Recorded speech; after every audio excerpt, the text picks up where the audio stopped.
Hi, ലോമിനൻസ് job സെക്യൂരിറ്റിയുടെ YouTube വീഡിയോയിലേക്ക് എല്ലാവർക്കും സ്വാഗതം. എല്ലാ തവണയും ഇതേപോലെ നിങ്ങളുടെ മുന്നിൽ വന്ന് നിൽക്കുമ്പോൾ എൻ്റെ പുറകിൽ ഒരു ബോർഡ് ഉണ്ടാവും. ആ ബോർഡിൽ കുറച്ച് PPT സ്ലൈഡുകൾ ഉണ്ടാവും, അതിൽ കുറച്ച് ചോദ്യങ്ങളുണ്ടാവും. എന്നാൽ ഇന്ന് സ്ലൈഡുകളില്ല, ബോർഡില്ല, PPT ഇല്ല, ചോദ്യങ്ങളില്ല. പക്ഷേ ഇതിലെല്ലാത്തിനും അപ്പുറത്തേക്ക്, പുസ്തകങ്ങൾക്കപ്പുറത്തേക്ക്, ബോർഡുകൾക്കപ്പുറത്തേക്ക് ഒരു വ്യക്തിയുടെ ജീവിതമാണ് ഇന്ന് ജോബ് സെക്യൂരിറ്റിയുടെ ഈ യൂട്യൂബ് ചാനലിലെ ഈ വീഡിയോയിലൂടെ ഞാൻ നിങ്ങൾക്ക് പരിചയപ്പെടുത്തി തരുന്നത്. ഒരുപാട് പ്രതിസന്ധികൾക്കിടയിലൂടെ, ഒരുപാട് പ്രയാസങ്ങൾക്കിടയിലൂടെ LLB എന്ന സ്വപ്നം ഇപ്പം നെയ്തെടുത്തുകൊണ്ടിരിക്കുകയാണ് ജോബ് സെക്യൂരിറ്റിയുടെ പ്രിയ വിദ്യാർത്ഥി കൂടിയായിട്ടുള്ള പത്മിനി ചേച്ചി. ഏറെ സ്നേഹത്തോടെ ഞാൻ നിങ്ങൾക്ക് പരിചയപ്പെടുത്തി തരുന്നു. ജോബ് സെക്യൂരിറ്റിയിൽ തന്നെ പഠിച്ച് LLB എൻട്രൻസിൽ മികച്ച റാങ്ക് കരസ്ഥമാക്കി ഇപ്പോൾ government law college Kozhikode LLB പഠിച്ചുകൊണ്ടിരിക്കുന്ന ഞങ്ങളുടെ ഏറ്റവും പ്രിയപ്പെട്ട പത്മിനി മാഡത്തിന് വെൽക്കം. നമസ്കാരം. അപ്പോൾ ഇന്ന് ഞാൻ നിങ്ങൾക്ക് പരിചയപ്പെടുത്തി തരുന്നത് ജോബ് സെക്യൂറിറ്റിയിലെ 2025 ബാച്ചിലെ റെഗുലർ ബാച്ചിലെ വിദ്യാർത്ഥിയായിരുന്ന പത്മിനി മാഡത്തിനെയാണ്. പത്മിനി മാഡം ജോലി ചെയ്യുന്ന കോഴിക്കോട് ചേമഞ്ചേരിയിലുള്ള ഖാദി ഉൽപ്പാദന കേന്ദ്രത്തിലാണ് ഞങ്ങളിവിടെ ഇപ്പോൾ ഉള്ളത്. അപ്പോൾ ഞങ്ങൾ ഇവിടെയൊക്കെ ഒന്ന് കാണണം, ഈ സ്ഥലങ്ങളൊക്കെ ഒന്ന് അറിയണം, പത്മിനി മാഡത്തിനെ കുറിച്ച് അറിയണം എന്നൊക്കെ അറിയാൻ വേണ്ടിയിട്ടാണ് ഇപ്പോൾ ഇങ്ങോട്ട് വന്നിരിക്കുന്നത്. ഇപ്പോൾ എന്ത് തോന്നുന്നു ഗവൺമെൻറ് ലോ കോളേജിൽ പഠിക്കുന്നത്? വളരെയധികം സന്തോഷം, അഭിമാനം തോന്നുന്നു. ഒരു നെയ്ത്ത് തൊഴിലാളിയായ എനിക്ക് ഗവൺമെന്റ് ലോ കോളേജിലെത്തി പഠിക്കാൻ പറ്റിയത്, LLB പഠിക്കാൻ പറ്റിയത് എൻ്റെ ജീവിതത്തിലെ ഏറ്റവും വലിയൊരു സൗഭാഗ്യമായിട്ട് കാണാം. അതിനെനിക്കൊരു സഹായിച്ചത് ജോബ് സെക്യൂരിറ്റിയാണ്. നമുക്ക് കൂടുതൽ വിശേഷങ്ങൾ അറിയണം, ഒപ്പം നമുക്ക് ഇത് മുഴുവൻ കാണണം, ഇവിടെയുള്ള തൊഴിലാളികളെ കാണണം, നെയ്ത്ത് എങ്ങനെയാണെന്നുള്ളത് കാണാം. ഞങ്ങളും ഒക്കെ ഒന്ന് പഠിക്കട്ടെ. കാരണം ഇവർ ക്ലാസ് മാത്രം പഠിച്ചാൽ പോരല്ലേ ഈ കുട്ടികൾ, അല്ലെങ്കിൽ ചോദ്യം, അതെ, പ്രാക്ടിക്കലായിട്ട് ജീവിതം എന്താണെന്നുള്ളത് പഠിക്കണല്ലോ. അപ്പോൾ നമുക്ക് മെല്ലെ ഇങ്ങനെ ഓരോന്ന് കണ്ടിട്ട് വിശേഷങ്ങളൊക്കെ ആയിട്ട് മെല്ലെ ഇങ്ങനെ മുന്നോട്ട് പോകാം.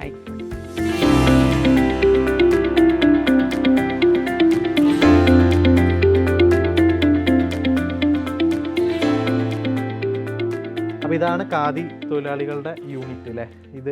ഇത് മാത്രമല്ല അപ്പുറത്തും ഉണ്ട്, രണ്ടൂന്ന് ബിൽഡിംഗ് ഉണ്ട്. സ്ത്രീകൾ മാത്രം എല്ലാത്തിലും സാരിയും കാര്യങ്ങളും മറ്റും ഉണ്ട്. സാരി കുപ്പടം നെയ്ത്ത് കേന്ദ്രമാണ്. കുപ്പടം എന്ന് പറയുന്നത് രണ്ടാൾ കൂടി അത് ഒറ്റയ്ക്ക് ഒരാൾക്ക് നെയ്യുന്ന അടിച്ച് നെയ്ത്, അങ്ങനെ നെയ്ത ഈ സാരിയൊക്കെ അടിച്ച് നെയ്ത്. ഇത് നിങ്ങൾ തന്നെ നെയ്ത സാരി. പത്മിനി മാഡം നെയ്ത സാരി നമുക്ക് കാണിച്ചു തരുന്നുണ്ട്. നമുക്ക് പത്മിനി മാഡത്തിനെ കുറിച്ച് കൂടുതൽ അറിയണം. എനിക്ക് തോന്നുന്നു നമുക്ക് പിന്നിന്ന് തുടങ്ങാം, ബാക്കിൽ നിന്ന് തുടങ്ങാം. 85-86 പ്രീ ഡിഗ്രി അല്ലേ? പ്രീ ഡിഗ്രി കഴിഞ്ഞിട്ട് കംപ്ലീറ്റ് ആക്കിയിട്ടില്ല, ഇല്ല, പൂർത്തിയായിട്ടില്ല. അന്ന് പിന്നെ പഠനം അവിടെ നിന്നുപോയി. സാഹചര്യങ്ങളൊക്കെ കൊണ്ട് പഠിക്കും.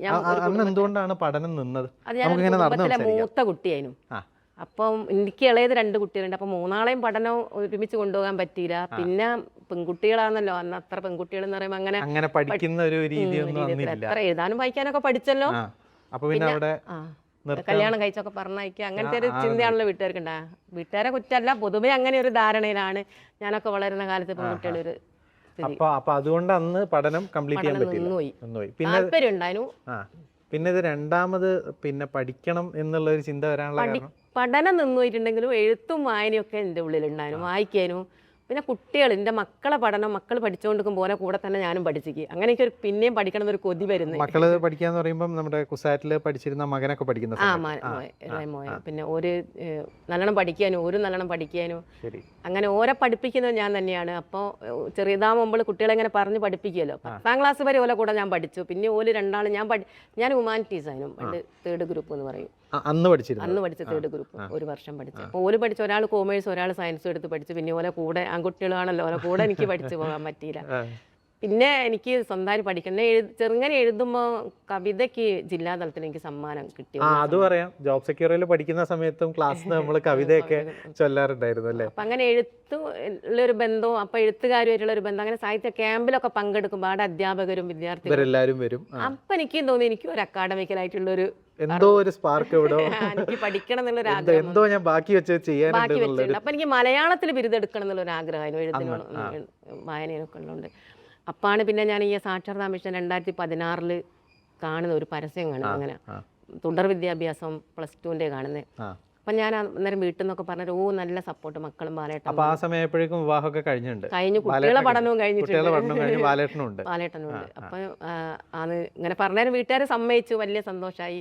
അമ്മ പഠിച്ചോന്നു. ഓർക്കൊരു നാണക്കേടൊന്നും തോന്നിയില്ല. അമ്മ പഠിച്ച, അമ്മയ്ക്ക് സാഹചര്യം ഇപ്പം വന്നല്ലോ, അമ്മ പഠിച്ചോന്ന്. അപ്പം ഞാൻ ഖാദിയിൽ വന്നും കൊണ്ടാണ് 2016 തൊട്ട് ഇപ്പൊ 26 വരെ ഞാൻ പഠിച്ചോണ്ടിരിക്കുക. ഒരു ഗ്യാപ്പ് വന്നിട്ടില്ല. പിന്നെ അതിനുശേഷം അപ്പൊ ഖാദിയിൽ വന്നുകൊണ്ട് പഠിക്കാന്ന് പറഞ്ഞാൽ ഇവിടെ ജോലി ചെയ്യുന്നതിന്റെ ഇടയിലും പഠിക്കും. ഇവിടെ അങ്ങനെ 2 ആൾ കൂടി പണിയെടുക്കുക, നൂല് പൊട്ടുമ്പോൾ ഒരാൾ കെട്ടുമ്പോൾ ഞാൻ ഇവിടുത്തെ പുസ്തകം പഠിക്കും. അങ്ങനെ കുറച്ച് ശനി ഞായറും ക്ലാസ് ഉണ്ടാവുക.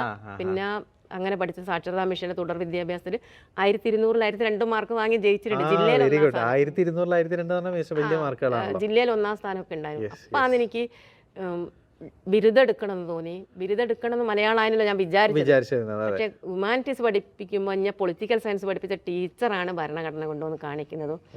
അപ്പൊ എനിക്കിങ്ങനെ അങ്ങോട്ടൊരു ഭരണഘടനയിലേക്ക് ഒരു ചായ്വ് വന്നു. എനിക്ക് പൊളിറ്റിക്കൽ സയൻസ് പഠിക്കണം എന്നുള്ളൊരു ആഗ്രഹം വന്നു. ആ ടീച്ചറാണ് അതിനുള്ള ഞാനിപ്പോ ഇവിടെ എത്തിയിട്ടുണ്ടെങ്കിൽ. ആരാണ് പേരെന്താണ്? സർല ടീച്ചർ. ടീച്ചർ ഇപ്പം മരണപ്പെട്ടു. ഇതിന്റെ കോൺസ്റ്റിറ്റ്യൂഷന്റെ എക്സാം ഫെബ്രുവരി 4 എനിക്ക് ഇപ്പം 3 ടീച്ചർ മരണപ്പെട്ടു. അവരുടെ ഒരു സങ്കടമായിപ്പോയി. ടീച്ചർ എപ്പോഴും പറയാനും പത്മിനിയാണ് ഈ ക്ലാസ്സിലെ ഏറ്റവും ചെറിയ കുട്ടി, പ്രായം കൊണ്ട് നോക്കണ്ട, മനസ്സുകൊണ്ട്. പിന്നെ പത്മിനിയുടെ പേരിന്റെ കൂടെ ഒരു BA വേണമെന്ന് എപ്പോഴും പറയാനും, BA വേണമെന്ന് പറയാനും. അപ്പം ഞാൻ ടീച്ചറെ ആഗ്രഹം പോലെ BA കഴിഞ്ഞ് MA കഴിഞ്ഞു, ഇപ്പൊ LLBക്ക് എത്തിയിരിക്കുകയാണ്. BA ആഗ്രഹിച്ചു, പക്ഷേ LLBയിലേക്ക് വരെ എത്തി. സന്തോഷം. പത്മിനിയെ കുറിച്ച് എനിക്ക് വ്യക്തിപരമായി, ഞാനും അധ്യാപകനാണല്ലോ, പഠിപ്പിച്ചിട്ടുണ്ടല്ലോ. അപ്പൊ എനിക്ക് വ്യക്തിപരമായി പത്മിനിയെ കുറിച്ച് അറിയുന്നതിനെ കൊണ്ട് പരാജയങ്ങളുടെ ഒരു കടൽ തന്നെയായിരുന്നു ജീവിതം അല്ലെ. ഒരുപാട് വട്ടം പല ഘട്ടങ്ങളിൽ തോറ്റിട്ടുണ്ട്.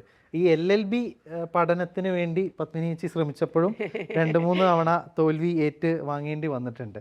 എങ്ങനെയൊക്കെയായിരുന്നു അതിനെയൊക്കെ അതിനെയൊക്കെ ടേക്കപ്പ് ചെയ്തത് എങ്ങനെയായിരുന്നു? ഒരു വലിയ ജീവിതം എന്ന് പറയുന്നത് ഒരു വളരെ ചെറുതാണെങ്കിലും നമ്മൾ ഒരുപാട് പ്രതീക്ഷയോടെയാണല്ലോ ഓരോ കുട്ടിയും വളർന്നു വരിക. അപ്പൊ നമ്മൾ വിചാരിച്ച രീതിയിലൊന്നുമല്ല ജീവിതം പോകുന്നതെന്ന് നമുക്ക് തോന്നുമല്ലോ കുറച്ച് കഴിയുമ്പോൾ. ഒരു യൗവനകാലമൊക്കെ എത്തുമ്പോൾ നമ്മൾ വിചാരിച്ചൊരു നിലയിലേക്കല്ല ജീവിതം പോകുന്നതെന്ന് വരുമ്പോൾ ട്രാക്ക് പല വഴിക്കും ഇങ്ങനെ പാളിപ്പോകുമ്പോൾ നമുക്ക് ഉണ്ടാകുന്ന ഒരു വിഷമമൊക്കെ ഉണ്ട്. പക്ഷെ നമ്മൾ കിട്ടിയ ജീവിതത്തിൽ വളരെ സന്തോഷമായിട്ട് ജീവിക്കാൻ ശ്രമിച്ചിട്ടുണ്ട്. അതിൽ വളരെ സന്തോഷം കണ്ടെത്താൻ വേണ്ടി ചെറിയ ചെറിയ സന്തോഷങ്ങളിൽ ഇതാണ് ജീവിതം എന്ന് വിചാരിച്ചിട്ട് മുന്നോട്ട് പോകാൻ പറ്റിയിട്ടുണ്ട്. ഈ പരാജയങ്ങൾ എങ്ങനെയാണ് നേരിട്ടിട്ടുണ്ടായിരുന്നത്? ഈ LLB എൻട്രൻസ് തന്നെ എനിക്ക് തോന്നുന്നു ആദ്യത്തെ വട്ടമല്ല, 4ാമത്തെ വട്ടമാണ് അല്ലേ? അങ്ങനെയൊന്നും ആരും എത്ര എഴുതിയിട്ടുണ്ടാവില്ല. ആദ്യത്തെ വട്ടം ഒറ്റയ്ക്ക് ഒന്നും പഠിക്കാണ്ട് കൈ വീശി പഠിക്കാണ്ട് എന്തോ ഇങ്ങനെ എടുത്തും തരാൻ വിചാരിച്ചു പോയതാ. അപ്പൊ എന്നോട് മക്കള് പറഞ്ഞിട്ടുണ്ട്, അമ്മ ഇത് എൻട്രൻസ് നല്ല കടുത്ത മത്സര പരീക്ഷയാണ്, അമ്മ ശ്രദ്ധിക്കണോ. എന്നുവെച്ചാൽ കമ്പ്യൂട്ടറൈസ്ഡ് എക്സാം എന്നൊക്കെ പറഞ്ഞാൽ എന്നെ പോലത്തെ എനിക്ക് ഭയങ്കര പേടിയായിരുന്നു, ഇത് എങ്ങനെ ചെയ്യുന്നൊക്കെ. എഴുതുന്ന ആദ്യത്തെ വർഷം കമ്പ്യൂട്ടറൈസ്ഡ് ആണ്. അപ്പൊ 2022 കോവിഡിന് ശേഷം. അപ്പൊ ഞാൻ പോയിട്ട് എഴുതുമ്പോ എനിക്ക് ഒരു കാര്യമുണ്ട്, എനിക്ക് എങ്ങനെ എന്ത് ചെയ്യണം എന്നറിയില്ല. നമ്മളെന്താ പറയാ, ഒരു പൊതിയാ തേങ്ങ കൈ കിട്ടിയ ഒരു അവസ്ഥ. എന്തെങ്കിലുമൊക്കെ ചെയ്യും, ഇതിൽ നല്ല പ്രാക്ടീസ് ഉണ്ട്. പക്ഷെ അതെന്താ ചെയ്യേണ്ടത്, എന്ത് ഉപേക്ഷിക്കണം, എന്ത് എടുക്കണം എന്നൊന്നും അറിയില്ല, എങ്ങനെ ചെയ്യണം എന്നറിയില്ല. പക്ഷെ എഴുതി കുട്ടികൾ വരുമ്പോൾ പറഞ്ഞു, അമ്മ അറിയാത്തൊന്നും തൊടാനേ പോവരുതേ, മൈനസ് മാർക്ക് വരും എന്നൊക്കെ. പക്ഷെ നമ്മൾ അവിടെ എത്തുമ്പോൾ കമ്പ്യൂട്ടറിൽ കുട്ടികൾ പറഞ്ഞൊക്കെ എന്നോട് മറന്നു, ഞാൻ എല്ലാം ആൻസർ ചെയ്ത് പോയി. ആദ്യത്തെ തവണ സ്കോറിലേക്കൊന്നും മികച്ച സ്കോറിലേക്കൊന്നും 1571 കിട്ടിയിട്ടുണ്ട്. 1571. ശരി. പിന്നീട് 2ാം തവണ എഴുതുമ്പോൾ പിന്നെ എനിക്കിതൊരു ഇൻട്രസ്റ്റ് വന്നു. ആദ്യം എഴുതി കഴിഞ്ഞ് പിന്നെ 1571 വന്നല്ലോ. അപ്പൊ ഒരു മോട്ടിവേഷൻ വന്നു. മോട്ടിവേഷൻ വന്നു. പിന്നെ ഞാൻ അന്നേരം സമയം പാഴാക്കില്ല. ഡിഗ്രി കഴിഞ്ഞ് ഞാൻ PGക്ക് ചേർന്നു. PG Calicut university. ഈ വേളയിലൊക്കെ ഇത് എഴുതുന്നുണ്ട് അല്ലേ? ഡിഗ്രി കഴിഞ്ഞ് PG കഴിഞ്ഞാലും തൊട്ടേ ഞാൻ എഴുതുന്നുണ്ട് എൻട്രൻസ് എക്സാം. അപ്പൊ ഈ തോൽവികളൊക്കെ ഉണ്ടാവുമ്പോൾ തോറ്റ് പിന്മാറുന്ന ആളുകൾക്കൊക്കെ പത്മിനി മാഡം വലിയൊരു മെസ്സേജ് ആണ് നൽകുന്നത്. ഡിഗ്രി എഴുതുമ്പോൾ എഴുതി നോക്കി, കിട്ടിയില്ല, എന്നാൽ PG ചെയ്യാം, അതിനോടൊപ്പം എഴുതി നോക്കാന്ന് വിചാരിച്ചു അങ്ങനെ എഴുതി. അങ്ങനെ PGക്ക് എഴുതി, പിന്നെ PG കഴിയുമ്പോഴും എഴുതി. 4ാം തവണയാണ്. ഇതൊക്കെ വെച്ചാല് PGക്ക് പഠിക്കുമ്പോൾ ഞാൻ എന്റെ അമ്മേന്റെ ഏടത്തി മരിച്ചിട്ട് സഞ്ചയനത്തിന്റെ അന്ന് പോയിട്ട് എഴുതുക, ഒന്നും നോക്കിയിട്ടില്ല. എന്താ പിന്നെ കുറച്ചൊരു കോൺസ്റ്റിറ്റ്യൂഷൻ്റെ ഉള്ളിലുള്ളതുകൊണ്ട് എൻ്റെ ഉള്ളിൽ എനിക്ക് എല്ലാം അറിയാം, അങ്ങനെ ഒരു തോന്നലും കോൺഫിഡൻസ് ഉണ്ട്. പക്ഷെ ഞാൻ ഇംഗ്ലീഷിനൊക്കെ വളരെ പരിമിതം, മാത്സ് ഇംഗ്ലീഷൊക്കെ എനിക്ക് അറിയില്ല. അപ്പം പിന്നെ 2ാമത് എഴുതിയിട്ടും കിട്ടിയില്ല. റാങ്ക് കുറഞ്ഞു പോകുക ചെയ്തത്, എനിക്ക് കൂടിയില്ല. ആദ്യത്തെ തവണത്തേക്കാളും 2ാം തവണ കുറഞ്ഞുപോയി. അങ്ങനെ പിന്നെ എന്നാലും വിട്ടുകൊടുത്തില്ല. അപ്പോഴത്തെ ഞാൻ PG ഒക്കെ നല്ല മാർക്കിലൊക്കെ ജയിച്ചു വന്നു. അപ്പം ഇങ്ങനത്തെ ഒരു എക്സാമിന് എങ്ങനെയാണ് പോവേണ്ടത്, എന്തൊക്കെ നമ്മൾ പഠിക്കേണ്ടത്, എന്തൊക്കെ ചെയ്യേണ്ടത് അതെനിക്ക് തീരെ അറിയില്ലായിരുന്നു. അപ്പം ഞാൻ 3ാം തവണ എഴുതി പാളീസായി പോയവരാണ്. ഞാൻ പിന്നെ ഒരു കോച്ചിങ്ങിനെ കുറിച്ച് പിന്നെ അതിന്റെ ഇടയ്ക്ക് ഞാൻ ജോബ് സെക്യൂറിലെ വീഡിയോ കണ്ടിട്ടുണ്ട്. എങ്ങനെയാണ് ജോബ് സെക്യൂറിലേക്ക് എങ്ങനെയാണ് നമ്മുടെ ഒരു വരവ്? ജോബ് സെക്യൂർ ഞാൻ ആദ്യം കണ്ടത് എഗിൻ സാറിന്റെ വീഡിയോ. അപ്പൊ ആ ഭാഗ്യം കിട്ടിയിട്ടുള്ള ആളാണ്. ഞാൻ ആദ്യം കണ്ടത് ഇതേ ചാനലിലെ ഞങ്ങളുടെ വീഡിയോ. ഞാൻ ആദ്യം കണ്ടത് എഗിൻ സാറിന്റെ വീഡിയോ, പിന്നെ ഞാൻ ദിനേശ് സാറിന്റെ വീഡിയോ കാണുന്നത്. അപ്പൊ എനിക്ക് തോന്നി, ഞാൻ പിന്നെ എടുത്ത് കാണുവാനും. പിന്നെ വികസന മാമിന്റെ മാത്സ് എനിക്ക് ഒരു വലിയ കടമ്പ തന്നെയായിരുന്നു, ഇതെങ്ങനെ പഠിക്കുന്നൊക്കെ. പക്ഷെ അതിങ്ങനെ നല്ല രസത്തിൽ ഇങ്ങനെ പോകുമ്പോൾ എനിക്ക്, പിന്നെ വികസന മാമിന്റെ ഗുരുനാഥന്റെ മോളും കൂടിയാണ്. അപ്പൊ എനിക്ക് അതിനോടൊരു കന്മന ശ്രീധരൻ മാഷ് മാഷ അപ്പൊ മാഡവും പഠിപ്പിച്ചിട്ടുണ്ട്, മാഡത്തിന്റെ അച്ഛനും പഠിപ്പിച്ചിട്ടുണ്ട്. പഠിപ്പിച്ചിട്ടുണ്ട്. അങ്ങനെ ഒരു ഭാഗ്യം ഉണ്ടായിട്ടുണ്ട്. രണ്ട് ജനറേഷനുകൾ. അപ്പൊ എനിക്ക് അറിയാലോ ഒരു ഗുരുശിഷ്യ ബന്ധം ഇതെങ്ങനെ കൊണ്ടുപോകും, ടീച്ചർ എങ്ങനെ അത് കൊണ്ടുപോകും എനിക്ക് അറിയാലോ. എന്ന ആളെ മോളെന്നുള്ള അതും ഉണ്ടാവുമല്ലോ. അപ്പൊ എനിക്ക് ഞാൻ മോനിഞ്ഞോട് പറഞ്ഞു, അമ്മ എനിക്ക് ആദ്യം കുറച്ച് നിർത്തി വെക്കണോ, ഇതിന്റെ ഇടയിലെല്ലാം ചെയ്യുന്നത്. അമ്മയ്ക്ക് അങ്ങനെ കിട്ടണം എന്ന് ആഗ്രഹമുണ്ട്, പഠിക്കണം എന്ന് ആഗ്രഹം ഉണ്ടെങ്കിൽ 3ാം തവണ എഴുതി എനിക്കൊരു നിരാശ വരണ്ടാന്ന് വിചാരിച്ച കുട്ടി എന്നോട് പറഞ്ഞത്, അമ്മ ഒരു കാര്യം ചെയ്താൽ മതി, കോച്ചിങ്ങിന് പോകണം, ഇതൊരു മത്സര പരീക്ഷയാണ്, ഇത് അമ്മയ്ക്ക് ഒന്ന് തോന്നി ഇയാള് പറഞ്ഞാൽ കേൾക്കൂല, അമ്മയാണെന്നുള്ളത്. അപ്പൊ ഞാൻ എന്ത് ചെയ്യുന്ന വെച്ചാൽ എല്ലാം ഇങ്ങനെ അറ്റൻഡ് ചെയ്യും, അങ്ങനെ ഒന്നും അറിയില്ല, അങ്ങനെ പോയിട്ട് അങ്ങനെയാണ് ഞാൻ പിന്നെ എനിക്കും തോന്നി സത്യമാണല്ലോ അമ്മ പറയുന്നത്, ഒരു കോച്ചിങ് വേണം. പിന്നെ ഞാൻ ജോബ് സെക്യൂറിന്റെ വീഡിയോകളൊക്കെ ഇങ്ങനെ കണ്ടു നോക്കുമ്പോൾ എനിക്ക് തോന്നി ഞാൻ പഠിക്കുകയാണ്, ജോബ് സെക്യൂറിൽ തന്നെ പഠിക്കട്ടെ എന്ന്. അപ്പം ഞാൻ വിചാരിച്ച ഓൺലൈനിൽ പഠിക്കാമെന്ന്. ഓൺലൈൻ അപ്പോൾ ഇങ്ങനെ കുട്ടികളെയൊന്നും അവർക്ക് ആരും അഭിമുഖീകരിക്കണ്ടല്ലോ, ഓൺലൈനിൽ പഠിക്കാൻ തന്നെ മോൻ പറഞ്ഞു, അമ്മ അങ്ങനെ ക്ലാസ് കയറൂല, ഓൺലൈനിൽ പഠിക്കൂല, നിങ്ങൾ റെഗുലർ ആയിട്ട് പോയിട്ട് കുട്ടികളെ പരം മത്സരിച്ച് പഠിക്കണം മോനാണ്. അമ്മമാര് മക്കളെ സ്കൂളിലേക്ക് വിടുന്ന പോലെ ഇത് പറയുന്ന അമ്മേനെ സ്കൂളിലേക്ക് വിട്ടത്. അപ്പൊ ആ മകൻ ഞങ്ങളെ കാണുന്നുണ്ടാവും. അപ്പൊ ഞങ്ങളുടെ എല്ലാവരുടെയും ഒരു ഹായ്, ഞങ്ങൾ ജോബ് സെക്യൂരിറ്റിയുടെ മൊത്തം കുട്ടികളുടെ ഒരു ഹായ് തരുന്നുണ്ട്. കാരണം പത്മിനി മാഡത്തിനെ പോലെ ഒരാളെ ജോബ് സെക്യൂരിറ്റിക്ക് കിട്ടിയത് വലിയ ഭാഗ്യമാണ്. ഇനിയിപ്പോൾ അതാ ലീഗൽ ഫ്രട്ടേണിറ്റിക്കും പത്മിനി മാഡം ഒരു വലിയ അസറ്റ് ആവാൻ പോകും വരും വർഷങ്ങളിൽ എന്ന് ഞങ്ങൾക്ക് പ്രതീക്ഷയുണ്ട്. അപ്പോൾ അങ്ങനെയാണ് ജോബ് സെക്യൂറിലേക്ക് എത്തുന്നത്. എങ്ങനെ ജോബ് സെക്യൂറിലേക്ക് എത്തി എന്നുള്ളത് ഞാൻ അറിഞ്ഞു. ജോബ് സെക്യൂറിയായിട്ട് ബന്ധപ്പെട്ട് നിങ്ങൾക്കുള്ളൊരു ഏറ്റവും ഫേവറേറ്റ് ആയിട്ടുള്ളൊരു മെമ്മറിയോ? എല്ലാം നല്ല ഓർമ്മകളാണ് എനിക്കുള്ളത്. സന്തോഷം. ഞാൻ എൻ്റെ ജീവിതത്തിൽ അങ്ങനെ ഒരു സ്ഥാപനത്തിൽ പഠിക്കാൻ പറ്റുന്നൊന്നും വിചാരിച്ചിട്ടേ ഇല്ല. എന്നുവെച്ചാൽ ഒരു തൊഴിലാളി സ്ത്രീയായ ഞാൻ ഒരു എൻട്രൻസ് കോച്ചിങ് സ്ഥാപനത്തിലൊക്കെ പോകുക, പുറമേയുള്ള ഒരാൾക്ക് ഉൾക്കൊള്ളാൻ തന്നെ പറ്റൂല അത്, അങ്ങനത്തെ ഒരു സാഹചര്യം. ഞാൻ പഠിക്കാൻ പോകുമ്പോൾ തന്നെ ആൾക്കാർ അങ്ങനെ ചോദിച്ചിട്ടുണ്ട്, ഇനി എനിക്ക് പഠിച്ചിട്ട് ജോലി കിട്ടുമോ, കളക്ടറാകുമോ ഡോക്ടറാകുമോ എന്നൊക്കെ. പക്ഷെ അങ്ങനെ ഞാനിങ്ങനെ പോയി വളരെ സങ്കോചത്തോടെ പോയത്. പിന്നെ വികസനം എനിക്കറിയാമല്ലോ, പിന്നെ അങ്ങനെ പോയി പരിചയപ്പെട്ടു, ഫീസൊക്കെ അടച്ചൊന്ന് കയറി നോക്കാന്നാ ഞാൻ വിചാരിച്ചത്. വികസന മാഡത്തിന് അറിയാന്ന് പറഞ്ഞാൽ അച്ഛൻ വഴിയുള്ള അറിവ് എൻ്റെ നാട്ടിലുമാണല്ലോ, കണ്ടിട്ടുണ്ട്.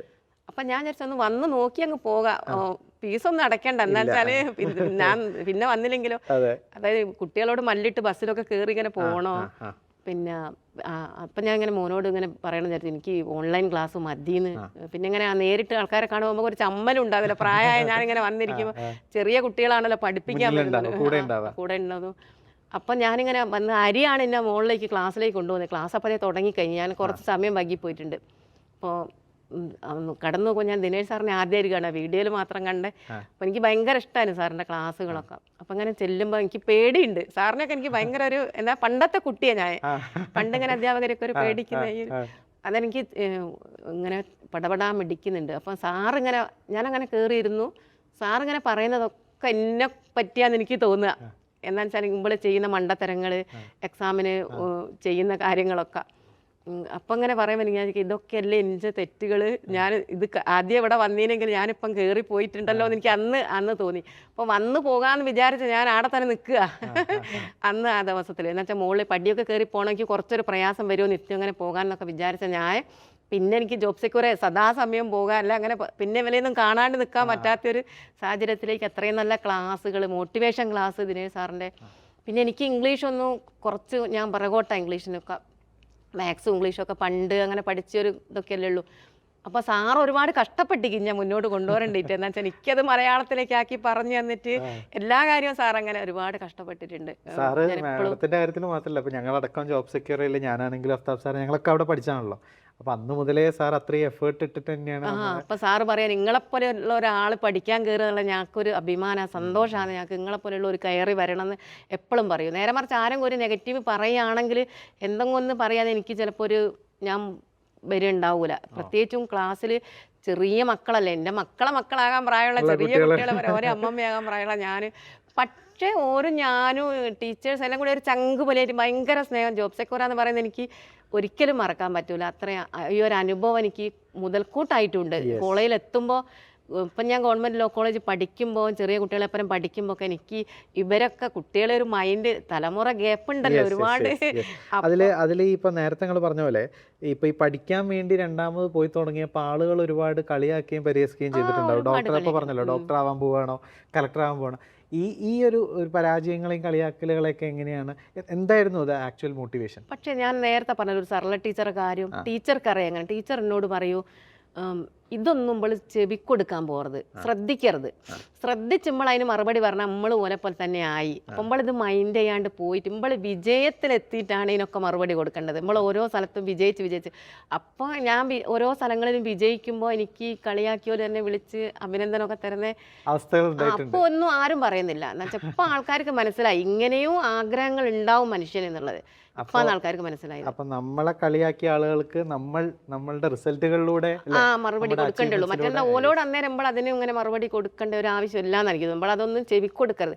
അത് ചെവിക്കൊടുത്താൽ പിന്നെ ഇങ്ങോട്ട് എത്തൂല. നമ്മൾ ശ്രദ്ധിക്കാൻ വലിയൊരു മെസ്സേജ് ആണത്. ഒരുപാട് ആളുകൾ നമ്മളെ കളിയാക്കുന്നുണ്ടെങ്കിലും 3-4 ആൾ നമ്മളെ സപ്പോർട്ട് ചെയ്യുന്നവരും പ്രോത്സാഹിപ്പിക്കും. അത് മതി. നമുക്ക് വിജയിക്ക് അത്രയും പോസിറ്റീവ് കാര്യങ്ങൾ മതി.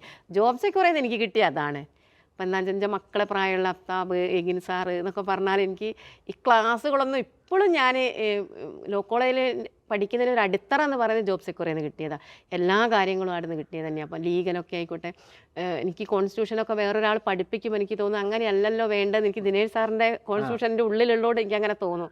അങ്ങനെ തന്നെ എഗിൻ സാറിൻ്റെ കാര്യങ്ങൾ, എഗിൻ സാറിൻ്റെ ക്ലാസ്സൊക്കെ എനിക്ക് ഇപ്പോഴും ഞാൻ പഠിക്കുന്ന കുട്ടികൾ എന്നോട് വിളിച്ച് പറയലുണ്ട്, സാറിൻ്റെ ക്ലാസ്സൊക്കെ അത്രയും അതിമനോഹരമായിട്ട് നമ്മുടെ മനസ്സിലിങ്ങനെ എനിക്ക് എന്തെങ്കിലും വിഷമമൊക്കെ വരുമ്പോൾ ഞാൻ ചിലപ്പോൾ ജോബ് സെക്യൂറിലെ ക്ലാസ് എടുത്ത് കേൾക്കും. പഠിക്കേണ്ടെന്നൊക്കെ തോന്നൂലേ നമുക്ക്, എന്തെങ്കിലും പ്രയാസങ്ങളൊക്കെ വരുമ്പോൾ ആവുന്നില്ല എന്നൊക്കെ തോന്നുമ്പോൾ ഞാൻ വീണ്ടും ഈ ക്ലാസ് എടുത്ത് കേൾക്കുമ്പോൾ എനിക്ക് തോന്നുന്നു നല്ല പഠിക്കണം. അതൊരു പോസിറ്റീവ് എനർജി ഇങ്ങനെ വരികയാണ്. അതൊരു സന്തോഷം തന്നെയാണ്. ഞങ്ങളെ സംബന്ധിച്ചിടത്തോളം വലിയ സന്തോഷമല്ലേ. കാര്യം നമ്മളെ ജീവിതത്തിൽ 2 സ്ഥലങ്ങളിലുള്ള 2 ആളുകൾ എവിടെയോ കിടക്കുന്ന തലങ്ങളിൽ, വ്യത്യസ്ത തലങ്ങളിൽ ജീവിച്ചോല്.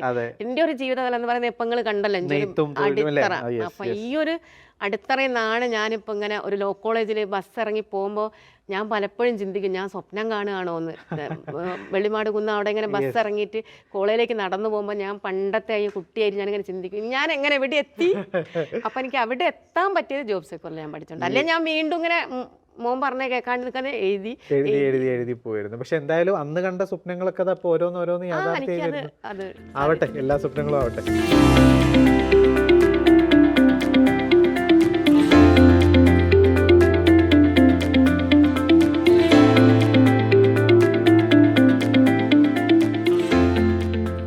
ഒരു LLB എൻട്രൻസ് എക്സാമിന് തയ്യാറെടുക്കുന്ന ഒരു കുട്ടീനെ സംബന്ധിച്ചിടത്തോളം ഞാൻ എന്താ പറയാൻ കാരണം എന്ന് വെച്ചാൽ, ഇപ്പോൾ ഇതിൽ കേൾക്കുന്നതിൽ ഒരു നല്ല ശതമാനം അത്തരത്തിലുള്ള കുട്ടികളായിരിക്കും, പഠിക്കുന്ന അല്ലെങ്കിൽ പഠിക്കാൻ ആഗ്രഹിക്കുന്ന കുട്ടികളായിരിക്കും.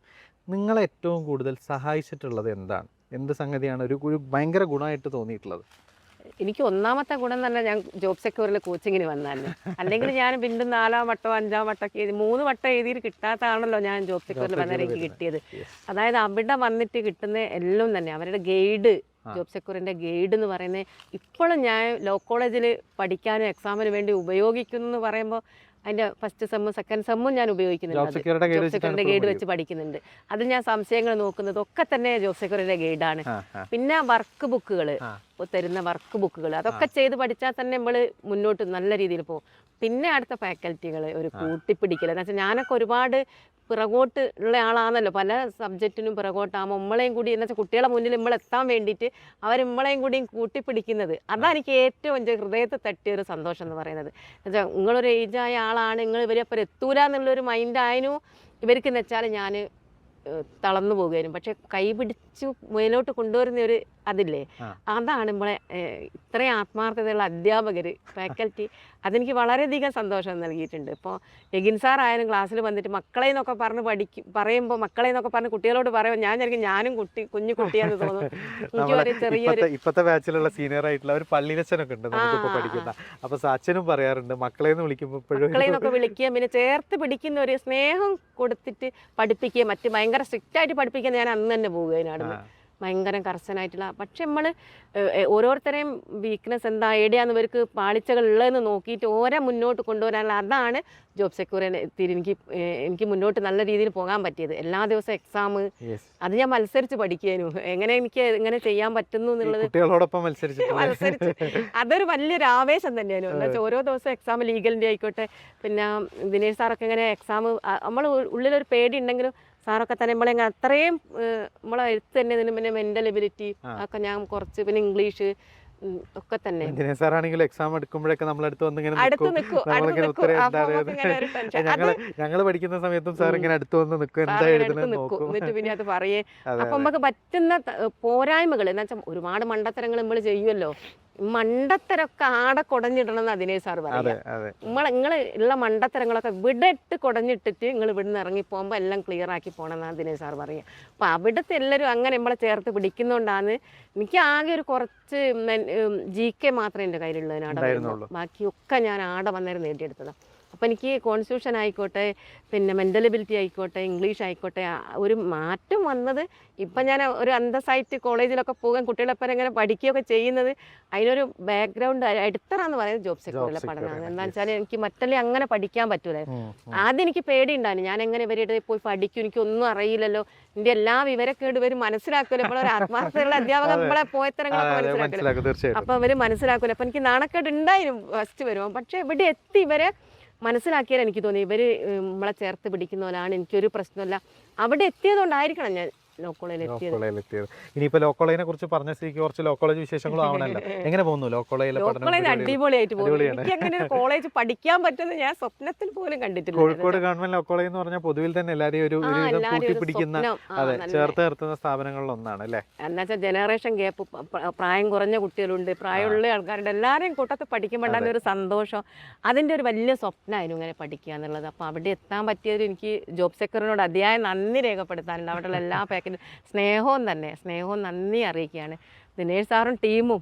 അതാ ഞാൻ പറയാം, ജോബ് സെക്യൂർ ടീം എന്ന് പറയുന്നത് അത് നമ്മളെ സ്വന്തമായി. പിന്നെ എനിക്ക് അങ്ങനെയാ തോന്നുന്നത്, ജോബ് സെക്യൂറിന് എന്ത് വിവരങ്ങളുണ്ടെങ്കിൽ ഞാൻ വളരെ സന്തോഷത്തോടെ ഇത് എൻ്റേതും കൂടിയാണെന്നുള്ള ഒരു തോന്നൽ. അതവിടെ പഠിച്ച് എല്ലാവരും പറയുന്നുണ്ട്. കുട്ടികളൊക്കെ പറയും ഇപ്പോഴും കോൺസ്റ്റിറ്റ്യൂഷനൊക്കെ തന്നെ ഞങ്ങൾ ഇത്രയും മാർക്ക് വാങ്ങിയത് ജോബ് സെക്യൂറെ പഠിച്ചതാണെന്ന്. അവിടെ പഠിച്ചതുകൊണ്ടാണ് ഇങ്ങനെ കിട്ടിയത്. അതുപോലെ തന്നെ പത്മിനി മാഡം ഇപ്പോഴും ഞങ്ങളുടെ ക്ലാസ്സുകൾ കാണാറുണ്ട്. ചിലപ്പോഴൊക്കെ കമന്റ് സെക്ഷനുകളിൽ ഞങ്ങളുടെ ഓഫീസ് പറയാറുണ്ട് പത്മിനി മാഡത്തിന്റെ കമന്റ് കണ്ടു എന്നുള്ളത്. അതും വലിയ സന്തോഷം തന്നെയാണ്. പിന്നെ ഈ ലോ കോളേജിൽ പഠിക്കുമ്പോൾ ജോലി ചെയ്യുന്നത് അത് ഏതെങ്കിലും തരത്തിൽ ഭയങ്കരമായിട്ട് ബുദ്ധിമുട്ടുണ്ടാവുന്നുണ്ടോ? ജോലി നിർത്തി വലിയ രീതിയിലൊന്നും നിർത്തുന്നില്ല ഞാൻ. എന്ന് വെച്ചാൽ നിർത്താൻ നമ്മളെ ഒരു ജീവിത മാർഗ്ഗമാണല്ലോ, ഉപജീവന മാർഗ്ഗം. നമ്മളെ ജീവിതം മുന്നോട്ട് കൊണ്ടുപോയത് ഒരു ഇപ്പോൾ ഒരു സാധാരണ ഒരു സ്ത്രീ എന്നുള്ള നിലയിൽ, ഒരു തൊഴിലാളി സ്ത്രീ എന്നുള്ളതിൽ എനിക്കിങ്ങനെ പഠിക്കാനൊക്കെ ഉള്ള ഒരു പ്രചോദനമായത് എൻ്റെ ഒരു ചെറിയ വരുമാനം, ചെറുതാണെങ്കിലും ആ വരുമാനം കൊണ്ട് വലിയ കാര്യങ്ങളൊക്കെ ചെയ്തിട്ടുണ്ട്. അവിടെ വന്നിട്ട് അപ്പൊ അതെനിക്ക് വിട്ടുപോകാൻ പറ്റൂല. ജോലി എന്ന് പറയുന്നത് ജോലിയും പഠനത്തിനെയും കൂടി ഒരുമിച്ച് കൊണ്ടുപോകാൻ പറ്റും ഒരാൾക്ക് ഗവൺമെന്റ് ലോ കോളേജിൽ വിചാരിച്ചാൽ നടക്കും. നമ്മൾ അങ്ങനെ ടെൻഷൻ അടിക്കേണ്ട കാര്യമൊന്നുമില്ല. യെസ്, അപ്പോൾ ലോ കോളേജ് വിശേഷങ്ങളായി, അതുപോലെ തന്നെ പത്മിനി മാഡത്തിന്റെ ജോലി സംബന്ധമായ വിശേഷങ്ങളായി. ഇനിയും ഒരുപാട് നേട്ടങ്ങൾ ജീവിതത്തിൽ ഉണ്ടാവട്ടെ, യാത്ര ഇങ്ങനെ തുടരട്ടെ. അതെ അതെ അതെ. അപ്പോൾ ഇന്നത്തെ നമ്മുടെ വീഡിയോയിൽ സ്ഥിരം ക്ലാസ്സുകളാണ് ഞാൻ എടുക്കാറുള്ളത്. പക്ഷെ ഇന്ന് ഒരു വ്യക്തിയെയാണ് നമ്മൾ പഠിച്ചിട്ടുള്ളത്. ഒരുപാട് കഷ്ടപ്പാടുകളും ബുദ്ധിമുട്ടുകളും പ്രതിസന്ധികളൊക്കെ തരണം ചെയ്ത് LLB എൻട്രൻസ് എന്ന വലിയ കടമ്പ കടന്ന് ഇപ്പോൾ അത് LLB നേടുക എന്നുള്ള സ്വപ്നത്തിലേക്ക് പത്മിനി മാഡം ഇങ്ങനെ നടന്നുകൊണ്ടിരിക്കുകയാണ്. പലരും നമ്മളടുത്തൊക്കെ പറയും ഇങ്ങനെ പഠിക്കാനുള്ള ചില ബുദ്ധിമുട്ടുകൾ, പഠിക്കാനുള്ള ചില പ്രയാസങ്ങൾ. ആ ആളുകൾക്കൊക്കെ പഠിക്കാൻ പറ്റുന്ന ആളാണ്. നമ്മുടെ ചെറിയ ചെറിയ പ്രയാസങ്ങളും പ്രതിസന്ധികളൊന്നും അതിൻ്റെയൊക്കെ എത്രയോ വലുത് കണ്ടിട്ടാണ്, ഒരുപാട് പരാജയങ്ങൾ നേരിട്ടിട്ടാണ് പത്മിനി മാഡം ഈ സ്റ്റെപ്പ് വരെ എത്തിയിട്ടുള്ളത്. ഇപ്പം നിങ്ങൾ ക്യാമറയിൽ കേട്ട ഒരുപാട് സംഗതികൾ മാത്രമേ ഇപ്പം നിങ്ങൾക്ക് അറിയുള്ളൂ. പക്ഷേ പത്മിനി മാഡത്തിന് അടുത്തറിയുന്ന ഒരാളെന്നുള്ളവർക്ക് വ്യക്തിപരമായും അല്ലാതെയും ശാരീരികപരമായൊക്കെ ബുദ്ധിമുട്ടുകൾ ഉണ്ടായിട്ട് പോലും അതിനെയൊക്കെ അതിജീവിച്ചിട്ട് ഇപ്പോൾ അതാ ഗവൺമെൻറ് ലോ കോളേജിലൂടെ യാത്ര മുന്നോട്ട് കൊണ്ടുപോയിക്കൊണ്ടിരിക്കുകയാണ്. ജോബ് സെക്യൂറിയുടെ ഞങ്ങളുടെ പ്രേക്ഷകരുടെ വകയും എൻ്റെ വകയും ജോബ് സെക്യൂറിയുടെ ഫാക്കൽറ്റി ടീമിൻ്റെ വകയൊക്കെ ഒരു കുട്ടി സ്നേഹം ഞങ്ങൾ നിങ്ങൾക്ക് തരുന്നുണ്ട്. ആ സ്നേഹത്തിനോടൊപ്പം തന്നെ ഞങ്ങൾ പറയട്ടെ, ഈ യാത്ര തുടരുക. ഇത് LLBയിൽ മാത്രം നിന്നാൽ പോരാ, ഇത് LLBയും കഴിഞ്ഞ് ഇനിയും ഒരുപാട് മുന്നോട്ട് പോകണം. അത് LLMും മറ്റ് PhD പോലെയുള്ള വലിയ സ്റ്റെപ്പുകളിലേക്കൊക്കെ എത്തട്ടെ എന്ന് പറഞ്ഞുകൊണ്ട് ഫ്യൂച്ചർ ലോയർ ആവട്ടെ എന്ന് പറഞ്ഞുകൊണ്ട് ഒരു ചെറിയ സ്നേഹം ഞങ്ങൾ സമ്മാനിക്കുന്നുണ്ട്. ഞങ്ങളെ കുട്ടികളാണ് ഇതിൽ നല്ല ശതമാനം ഇപ്പോൾ ഈ വീഡിയോ കേൾക്കുക. അവരെടുത്ത് പത്മിനി മാഡത്തിന് എന്താണ് പറയാനുള്ളത്? ആദ്യമായി ഈ സമ്മാനം സ്നേഹത്തോടു കൂടി നെഞ്ചോട് ചേർത്ത് വെക്കുകയാണ്. എനിക്ക് നിരവധി സമ്മാനങ്ങൾ ഞാൻ അവിടെ പഠിക്കുമ്പോൾ എനിക്ക് ജോബ് സെക്യൂറിൽ നിന്ന് കിട്ടിയിട്ടുണ്ട്. അപ്പോൾ വളരെയധികം സന്തോഷം. എന്ന് വെച്ചാൽ ഒരു സ്നേഹം കൊണ്ട് തരുന്നതല്ലേ ഇത്. അപ്പം എനിക്ക് പറയാനുള്ള കുട്ടികളോട് നമ്മൾ ഓരോ ദിവസവും ചെയ്യുന്ന കാര്യങ്ങൾ അന്നന്ന് പഠിക്കണം. അതിനുവേണ്ടി ഈ പ്രായത്തിൽ ഞാൻ കഷ്ടപ്പെട്ടിട്ടുണ്ട്. അപ്പം കുട്ടികളായ നിങ്ങൾക്ക് അത്ര ഒരു ബുദ്ധിമുട്ടിൻ്റെ അത്ര ഉണ്ടാവില്ല. ഞാൻ തൊഴിൽ ചെയ്തും കൊണ്ടാണ് പഠിക്കാൻ ഓരോ ദിവസവും എന്തെന്ന കാര്യങ്ങൾ അത് ചെയ്യാൻ ഫാക്കൽറ്റീസ് പറയുന്നതെന്ന് വെച്ചാൽ അതങ്ങനെ തന്നെ ചെയ്യുക. പിന്നെ എക്സാമിനൊക്കെ നന്നായിട്ട് എന്നെപ്പോലെ നെഗറ്റീവ് അടിക്കാണ്ട് അതൊക്കെ സ്കിപ്പ് ചെയ്യാനൊക്കെ എങ്ങനെ വേണം എന്നുള്ളത് ഞാൻ ജോബ് സെക്യൂർ എന്നാണ് പഠിച്ചത്. ഞാൻ ആദ്യം ചെയ്ത എക്സാമും പിന്നെ അവസാനം ചെയ്ത എക്സാമും തമ്മിൽ ഒരുപാട് വ്യത്യാസമുണ്ട്. ആ വ്യത്യാസത്തിനുള്ള കാരണം എന്ന് പറയുന്നത് ജോബ് സെക്യൂറിലെ കോച്ചിങ് ആണ്.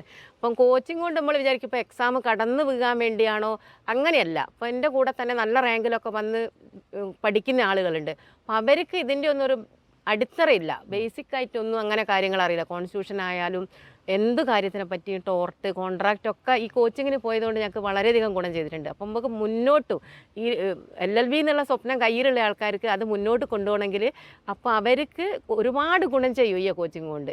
നമുക്കങ്ങനെ നഷ്ടം വരുന്ന ഒരു കാര്യമല്ല ഈ കോച്ചിങ് എന്ന് പറയുന്നത്. എൻട്രൻസ് അങ്ങ് കടക്കാൻ ഞങ്ങളെ കയ്യിൽ കുറച്ച് പൊടിക്കൈകളൊക്കെ ഉണ്ട്. അപ്പോൾ അതുകൊണ്ട് ഞങ്ങൾക്ക് അങ്ങ് നേടാമെന്ന് വിചാരിക്കുന്നതിനേക്കാൾ അപ്പുറം നമ്മൾ യഥാർത്ഥത്തിൽ ഇവർ കോളേജ് പഠിപ്പിക്കും പോലെ തന്നെ ഓരോ കാര്യങ്ങളും വളരെ വിശദമായിട്ട് നമ്മളെ പഠിപ്പിക്കുന്നുണ്ട്. അത് നമുക്ക് കൂടുതൽ മുന്നോട്ട് ഈ ലീഗൽ യാത്രയിൽ ഒരുപാട് ഉപകാരപ്രദമാകുമെന്ന് എനിക്ക് പറയാനുള്ളത്. പിന്നെ സ്ത്രീകൾ എന്നുള്ള നിലയിൽ നമ്മൾ ആഗ്രഹിക്കുക, ആഗ്രഹത്തിനൊത്ത് മുന്നോട്ട് പോവുക. അപ്പം അങ്ങനെ ഒരുപാട് പ്രതിസന്ധികളുണ്ടാവും. ആ പ്രതിസന്ധികളൊക്കെ തരണം ചെയ്ത് മുന്നോട്ട് വരുമ്പോൾ ആ വിജയത്തിനൊരു സന്തോഷം ഉണ്ടാവും. അങ്ങനെ എല്ലാവർക്കും അങ്ങനെ പ്രയത്നിക്കാനും വിജയിക്കാനും കഴിയട്ടെ എന്ന് ആശംസിക്കുകയാണ്. ജോബ് സെക്യൂറിക്ക് എൻ്റെ എല്ലാവിധ ആശംസകളും പറയുന്നു. Thank you so much. അപ്പോൾ ഇനി മറ്റൊരു വീഡിയോയുമായിട്ട് ചിലപ്പോൾ മറ്റ് വ്യക്തികളുമായിട്ട് പഴയ വിദ്യാർത്ഥികളൊക്കെ ആയിട്ട് പുതിയൊരു വീഡിയോയിൽ കാണാം. Thank you guys, thank you so much for watching.